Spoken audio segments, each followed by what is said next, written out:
नमस्कार श्रोते हो, दीपक रेगी कथाकथन चॅनलवर तुम्हा सगळ्यांचं मनापासून स्वागत.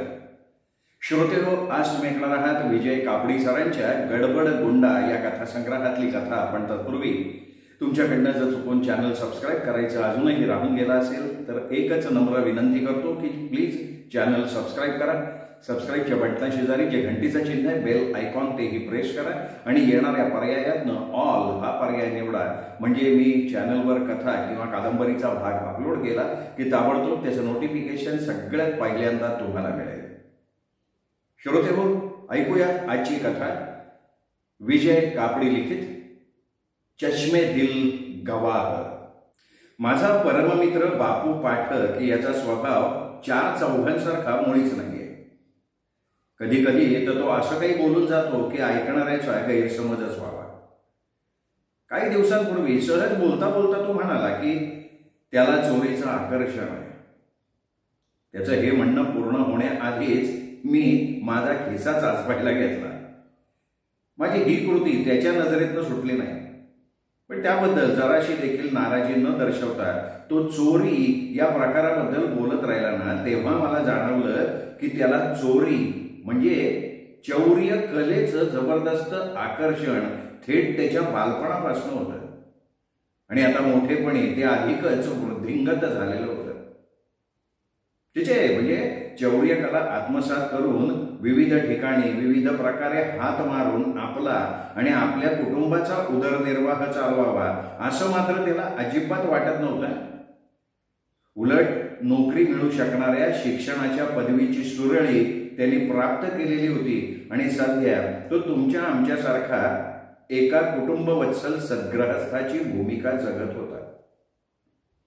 त्याची माफक अपेक्षा एवढीच होती की एखादी भुरटी म्हणा किंवा घरफोडीसारखी मोठी चोरी होताना स्टार्ट टू फिनिश आपल्याला पाहायला मिळावी. अर्थात चोरांना त्याचा जरा सुद्धा सुगावा न लागता.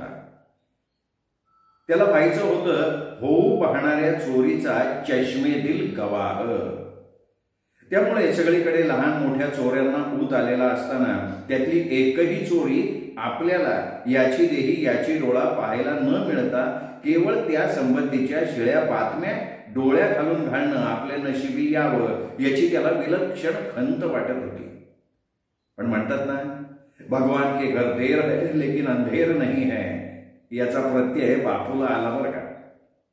अहो, 2-4 दिवसांपूर्वीच्या एका मध्यरात्री प्रत्यक्ष चोरी होताना पाहण्याची फार दिवसांची त्याची इच्छा पूर्ण झाली. अखेर आपल्याला चष्मेदिल गवाह होण्याचं भाग्य लाभलं याचं सारं श्रेय त्यांनी चोरांना आणि त्याचे बॉस संपतराव शेरतुकडे यांना देऊन टाकलं. म्हणजे त्याचं काय झालं सांगतो. ऑफिसच्या अकाउंट्सची एक महत्वाची आणि तातडीची स्टेटमेंट करायला घेताना बापूच्या हातून एक चूक अशी झाली की ती ताबडतोब दुरुस्त करणं त्याला जमेना.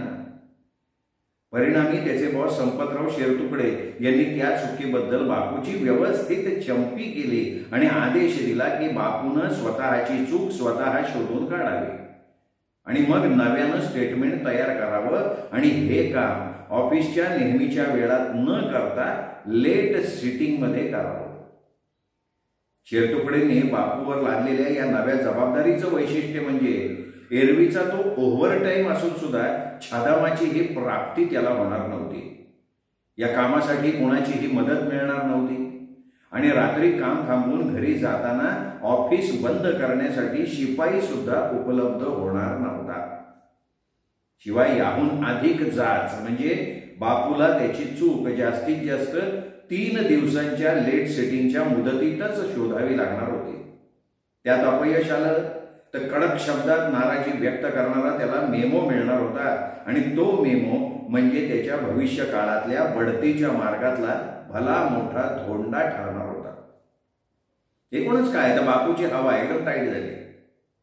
ऑफिसातल्या त्याच्या असलेल्या नसलेल्या रुबाबाला बऱ्यापैकी धक्का बसलेला होता. आपली पोझिशन एकदम डॅम झाली याची बापूला खंत वाटणं स्वाभाविक होतं. पण त्याहूनही बापूला अधिक वाईट वाटलं ते या गोष्टीचं की त्याची सहकारी मंडळी संध्याकाळी 5:30 नंतर नेहमीप्रमाणे पळ काढणार होती आणि बापूच्या नशिबी मात्र ऑफिसमध्ये एकटंच भूतासारखं बसून चूक शोधावी लागणार होती. आपल्या लेट सेटिंगची बातमी त्यांनी आनंदीच्या कानावर घातली ना, तेव्हा ती आनंदून म्हणाली, अहो लेट सेटिंग कसलं, ओव्हरटाईम म्हणा, ओव्हरटाईम. त्याबद्दल तासाच्या हिशोबात तुम्हाला पैसे सुद्धा मिळणार. छान छान छान छान. तुम्ही या रात्री कधीही या, मी दाराशी उभी असेन बरं तुमच्या स्वागतासाठी. आनंदीच्या मनातला गोंधळ दूर करण्याऐवजी बापूनं फोन कट करणं पसंत केलेलं होतं. बापूच्या लेट सेटिंगच्या पहिल्या 2 रात्री त्याच्या वांझोट्याच गेल्या. स्टेटमेंटमधली ती चूक बापूच्या काही हाती लागली नाही. पण तिसऱ्या आणि अखेरच्या रात्री ठीक 12:30च्या ठोक्याला बापूचं नशीब खुललं आणि अचानक ती चूक त्याला भोपळ्याच्या आकारात दिसायला लागली. बापूच्या तोंडून नकळत शब्द बाहेर पडले, अंगला भाडे इथं बसली सोय दडून. पण आता दर्शन घडवलंच ते बाकी छान झालं. आणि मग ती चूक दुरुस्त करून फायनल स्टेटमेंट तयार करायला बापूला फारसा वेळ नाही लागला. पुढच्या काही क्षणातच नव्या स्टेटमेंटचा फायनल आउटपुट बापून तयार केला आणि आनंदोत्सव साजरा करण्यासाठी तो ओरडला सुद्धा, 3 cheers to Bapu Pathak, hip hip hurray, hip hip hurray. आणि मग इतका वेळ अवघडलेले पाय त्यांनी लांब केले, दोन्ही हात उंचावले, भली मोठी जांभई दिली आणि घड्याळाकडे बघितलं. 12:30 वाजून 8 मिनिटं उलटलेली होती. मग पुढच्या क्षणी तो घरी जायच्या तयारीला लागला. टेबल आवरायला काय त्याला 3 मिनिटं लागली. 4थ्या मिनिटाला तो ऑफिसच्या दाराशी आला.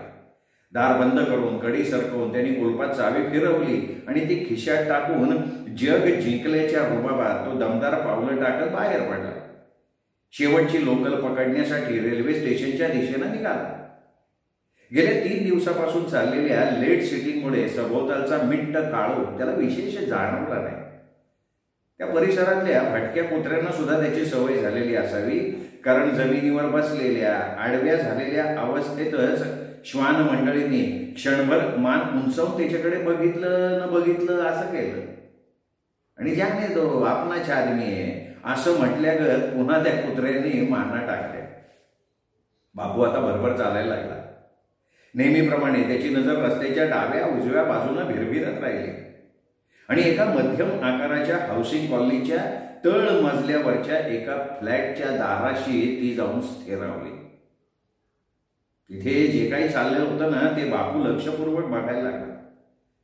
त्या फ्लॅटच्या दाराशी 2 जण पाठमोरे उभे होते.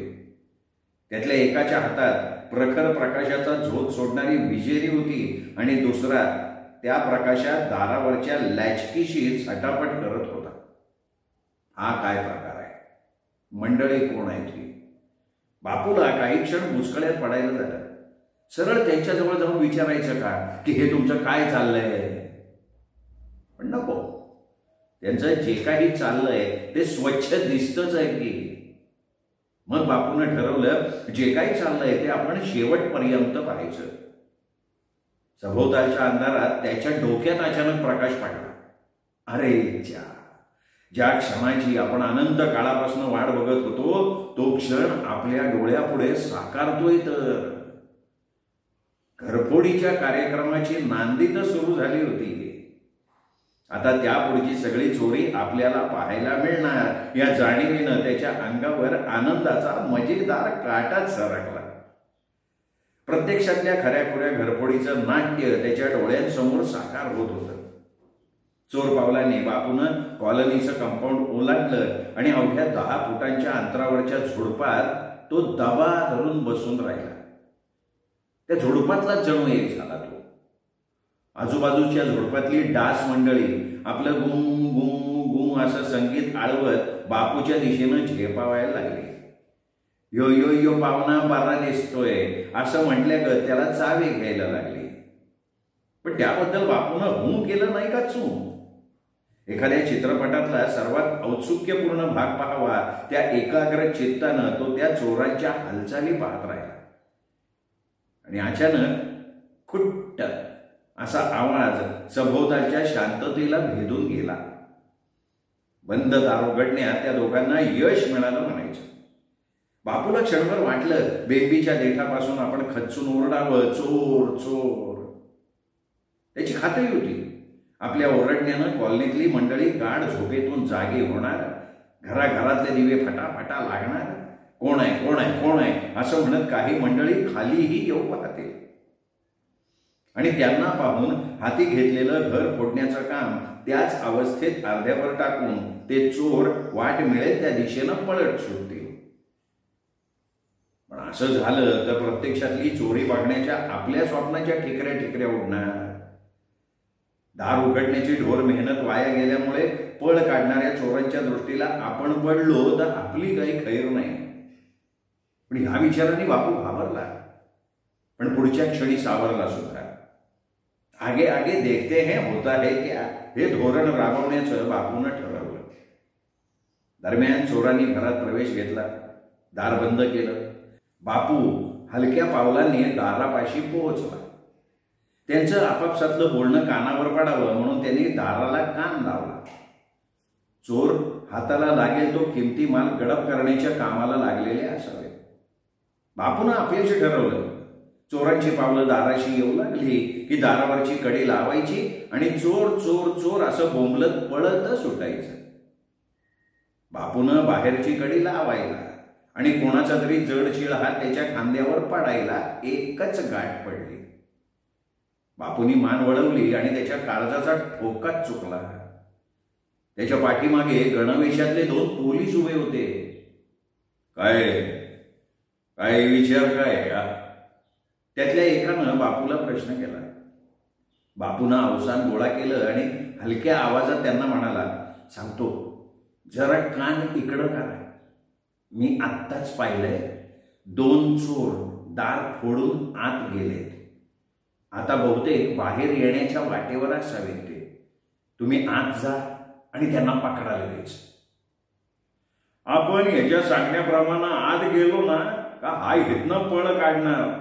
लय चांगला बेत आहे बरं का याचा, दुसरा पोलीस म्हणाला आणि पोलिसांनी बापूचा हात आपल्या हातात घेतला आणि जोरात दाबला. बापूच्या तोंडून आस्फोटशी किंकाळी बाहेर पडायच्या घाईत आली, पण बापूनं पराकाष्ठेनं किंकाळीला आपल्या तोंडाच्या बाहेर येऊ दिलं नाही.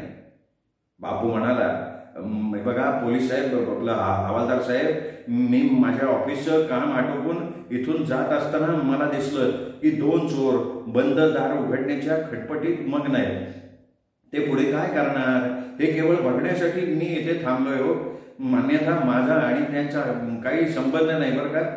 म्हणजे त्यांनी मला आणि मी त्यांना उभ्या जन्मात कधी बघितलेलं सुद्धा नाहीये. त्यांचा माझ्याशी काही संबंध असायचा प्रश्नच नाही बरं का. तुमच्या या जंटलमन छाप कापडे ओढण्यात असं वाटतंय खरं, पण आमचं शास्त्र सांगतं जगात कोणावर विश्वास ठेवायचा नाही. चोरीच्या ठिकाणी कुणीही, म्हणजे घराचा मालक सुद्धा हाताशी लागला तरी त्याला बोलतं करा. खरं काय ते तो सांगपर्यंत त्याचा हात तसा पकडून ठेवा. आणि बापूनं तोंडातून ब्र काढला नाही, पण डावा हात तोंडाकडे नेऊन वेदना होत असल्याचं सूचित केलं. पोलिसांनी तिकडे साफ दुर्लक्ष केलं आणि म्हणाला, आपली खात्री पटली पाहिजे तवर हात असाच पकडून ठेवणार.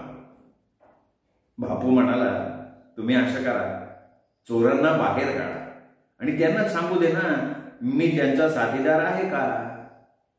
मला ते जन्मात पहिल्यांदा बघणार आहे. उगाच चोरावर भरवसा ठेवू नका. आपल्याबरोबर दुसऱ्याला अडकवायला त्यांना लय आवडतं बरं का. अरे बापरे, हो माय गॉड, चोरांची ही मानसिकता मला ठाऊक नव्हती हो. बापू म्हणाला. तेव्हा दार वाजायला लागलं. तळमजल्यावर काहीतरी गडबड चालली आहे या अंदाजानं शेजारच्या फ्लॅटचे दिवे लागले. काय चाललंय बाहेर, कोण आहे बाहेर, आहे कोण बाहेर. कोणीतरी घरातनं चौकशी केली. दार उघडून बाहेर यायचं का केवळ आतच राहून सुगावा घ्यायचा याबद्दलचा त्यांच्यापैकी कोणाचा विचार पक्का झाल्याचा काही दिसेना. तू याला पकडून ठेव आणि आवाज कर. लोक जमली की चोरांना पकडायला आपल्याला बरं पडलं. मगापासून केवळ बघ्याची भूमिका घेणारा पोलीस बोलला. दरम्यान हळूहळू माणसं जमायला लागली. काहींची झोप अनावर दिसली. त्यांच्या डोळ्यांची सारखी सारखी उघडझाप चाललेली होती. तर काही जण जांभ या देत होते. बहुतेकांच्या चेहऱ्यावर काय ही कटकट छाप हे भाव स्पष्ट दिसत होते. बापू मात्र प्रसन्न चित्त अवस्थेत जे नजरेपुढे साकारतंय त्याची मजा घेत असल्यासारखा दिसला. त्याचा हात मात्र त्या पोलिसांनी सोडला नव्हता. चोर आत अडकले आणि फ्लॅटचं दार बाहेरून पुरतं बंद असल्याची 100% खात्री पटल्यामुळे एकेकाचा कंठ फुटायला लागला. अहो, दार उघडूया ना, ते बाहेर आले की त्यांना पकडूया. अरे पण ते किती जण आहेत हे कोणीतरी सांगेल का? दोघेच आहेत. आता बापूशिवाय ही माहिती दुसरा कोण पुरवणार सांगा? काय सगळ्यांनी एकमेकांचे हात पकडून साखळी करायची, बाहेर येणाऱ्या चोरांना पळू जायला द्यायचंच नाही. पण चोरांच्या हातात एखादा हत्यार असेल तर? हे बघा, मला वाटतं चोरांना पकडण्याचं काम पोलिसांचं आहे. आपली लुडबुड हवी कशावर? आपण आपापल्या घरी जाऊ, गॅलरीत भरून बघू काय चालतंय इथे ते. नाही, माझ्या मते आपण झोपायला जाऊ. काय झालं इथे ते उद्या किंवा परवा पेपरमध्ये वाचवायला मिळेलच की आपल्याला. अरे पण या फ्लॅटचे मालक सालसोलकर कुठे? आत नाही आहे ते? हो, मी इथे तुमच्यातच उभा आहे. आम्ही तिघं सिनेमाला गेलो होतो, आत्ताच पोहोचलोय बघा. खुद्द सालसोलकर म्हणाले. अरे छान, फ्लॅटचे मालक सुद्धा आपल्यातच उभे आहेत. हे चांगलं झालं बरं का. नाहीतर आपल्यापैकी कोणाला त्यांना शोधून आणायच्या कामाला लागावं लागलं असतं, नाही का? दरम्यान कॉलनीच्या दाराशी पोलीस व्हॅन आली. 10-12 पोलीस उतरले. बघ्यांच्या गर्दीत वाढ झाली. चला चला चला, बाजूला चला, आमचं काम आम्हाला करू द्या, बाजूला होय, असं पोलिसांनी म्हटल्यावर सगळे आज्ञाधारकपणे मागे फिरले. काही तर आपल्या घरी सुद्धा निघून गेले. त्यातले काही बिछाण्यावर आडवे झाले, काही घोरायला सुद्धा लागले. इकडे पोलिसांनी दाराबाहेरची कडी काढली. 4-2 पोलीस आतल्या दिशेनं धावले. आतून निरनिराळ्या प्रकारचे आवाज आले. अरे देवा, माझ्या फ्लॅटची वाट लागलेली दिसते. आता हे उद्गार सालसोलकरांशिवाय दुसऱ्या कोणाचे असणं शक्यच नव्हतं. काही वेळ असाच पुढे गेला. पुढच्या काही वेळात पोलीस बाहेर आले. त्यांनी दोन्ही चोरांना दोरीनी कर्कचून बांधलेलं होतं. बेड्या टाका, बेड्या टाकावं, त्यांच्या हातात बेड्या टाका हातात. गर्दीतल्या एकानं आपल्या परीनं काहीतरी सुचवायला हवं म्हणून सुचवलं. अरे गुन्हा स्थापित झाल्याशिवाय बेड्या नाही लावता येत. कायदा कोळून प्यायलेला दुसरा एजंट म्हणाला. चला चला चला, सगळे चला, लागा आपापल्या कामाला. पंचनामा करायचा आहे, आमचं काम आम्हाला करू दे. चला बोला, साक्षीदार कोण आहे? साक्षीदार मीच की. बापूनं जाहीर करून टाकलं. नाही, ते जमणार नाही. कसे, तुम्ही त्यांचे साथीदार नाहीये हे सिद्ध होईपर्यंत तुम्हाला साक्षीदार होता येणार नाही.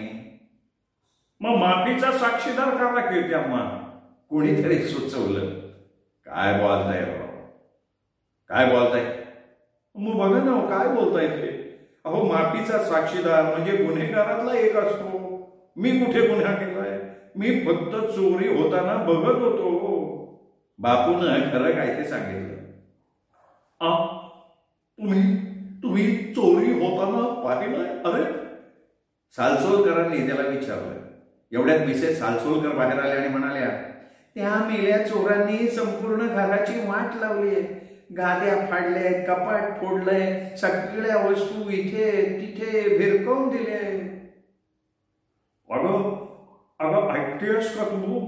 हे महाशय म्हणे चोरी होताना इथेच होते. अरे अरे अरे अरे अरे, अहो कसले हो तुम्ही. अहो, तुम्ही सुरुवातीलाच आरडाओरडा केला असता तर चोर पळून नसते का गेले? ते नुकसान झालं नसतं ना आमचं. आता हे नुकसान कोण भरून देणार सांगा बरं? सगळे बापूकडे संशयी मुद्रेनं बघायला लागले. आता आपण आपली बाजू मांडली नाही तर आपली धडगत नाही या विचारानं बापू घाबरला आणि म्हणाला, हे बघा मंडळी, माझं जरा ऐका. चोर घराचं दार उघडू पाहत असताना मी शांतपणे उभा राहून पाहत होतो, हे खरं आहे. मी ओरडणार होतो, पण जे काही करायचंय ते विचारपूर्वक करण्यासाठी मला थोडा वेळ लागला. तेवढ्या वेळात ते दार उघडून आत गेले होते. फार चपळ असतात होते चोर. चला चला तुमची साक्ष द्या चला. आतून येणारा पोलीस बापूला घेऊन गेला. सगळे सोपस्कार पूर्ण होईपर्यंत उजाडायलाच आलेलं होतं. बापू पहिली लोकल पकडून घरी आला. त्यांनी दारावरची बेल वाजवली. तक्षणी आनंदीने दार उघडलं आणि उत्साहात म्हणाली, बाई बाई बाई, आजचं तुमचं लेट सिटिंग भलतंच की हो लागलं. काही हरकत नाही, तासाच्या हिशोबात पैसे मिळणार आहेत नाही का. बापूनं तोंडातनं अवाक्षरही काढलं नाही. आत जाऊन तो धाडदेशी अंथरुणावर पडला. क्षणार्धात घोरायला लागला. घरफोडीचा चष्मेतील गवाह होण्याची संधी अखेर लाभली याचा आनंद त्याच्या चेहऱ्यावर पसरलेला होता. श्रोतेहो, ही होती विजय कापडी सरांची कथा चष्मेतील गवाह. कथा तुम्हाला आवडली असेल त्यामुळे हा व्हिडिओ लाईक करा. हा व्हिडिओ मित्रमंडळीत, नातेवाईकात, तुमच्या सगळ्या ग्रुप्समध्ये शेअर करा. कथा कशी वाटली हे कमेंट करून लिहा. आणि हो, माझ्या वतीने तुम्ही ज्यांना ज्यांना ही कथा पाठवाल, पुढे पाठवाल, शेअर कराल, त्यांना माझ्या वतीने चॅनल सबस्क्राईब करण्याची विनंती सुद्धा करा. आत्ता जो माझा फोटो दिसतोय त्या फोटोवर क्लिक केलं की चॅनल सबस्क्राईब करता येतं हे लक्षात घ्या. भेटूयात पुन्हा कापडी सरांच्या आणखीन काही कथांसह. तोपर्यंत नमस्कार.